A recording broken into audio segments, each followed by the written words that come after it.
Hi friends, welcome to Sophie collections. ఈరోజు మా అమ్మమ్మ చేతి చింతకాయ పచ్చడి అనేది మీకు చూపిస్తాను, చూసేయండి. టమోటాస్ అండి, ఎక్కువ ఇలా పెద్ద పెద్ద సైజులో టమోటాస్ అని కోసుకోవాలి. నెక్స్ట్ కల్లుప్పు అండి, ఇలా గిద్దతో దానికి ఎంత వేసామో ఆ మెజర్మెంట్స్తో వేసుకోవాలి. ఇలా వేసింది మా అమ్మమ్మ. అయితే దీన్ని మిక్సీ పట్టాలండి, ఎండబెట్టి. నిల్వ ఉండడానికి ఇలా కల్లుప్పుని ఎండబెట్టి మిక్సీ పట్టాలండి. ఎక్కువగా ఇలాగే చేయాలి.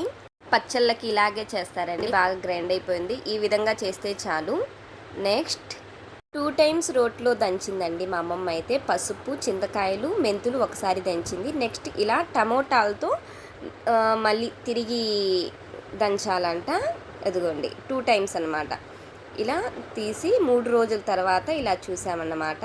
మనదైతే సక్సెస్ అయిందండి. 3 డేస్కి ఇలా వచ్చింది. చూడండి ఎంత డెలీషియస్గా, చూస్తుంటే నోరు ఊరిపోతుంది కదా. మీకు కూడా ఇలాగే చేయాలండి ఈ చింతకాయ పచ్చడి అనేది. ఇంకోటి ఏంటంటే 3 డేస్కి ఇలా తీసి చూడాలంట. తీసి చూస్తే బూజు పడితే పాడైపోయినట్టంట. మనది మాత్రం సక్సెస్ అయిందండి. మా అమ్మమ్మ చాలా హార్డ్ వర్క్ చేసింది. ఫైనల్లీ నేను ఊరికి తీసుకెళ్ళడానికి అయితే చింతకాయ పచ్చడి రెడీ అయిపోయిందండి. థ్యాంక్ యూ అమ్మమ్మ. మీ అమ్మమ్మ కోసం ఒక్క లైక్ అండ్ సబ్స్క్రైబ్.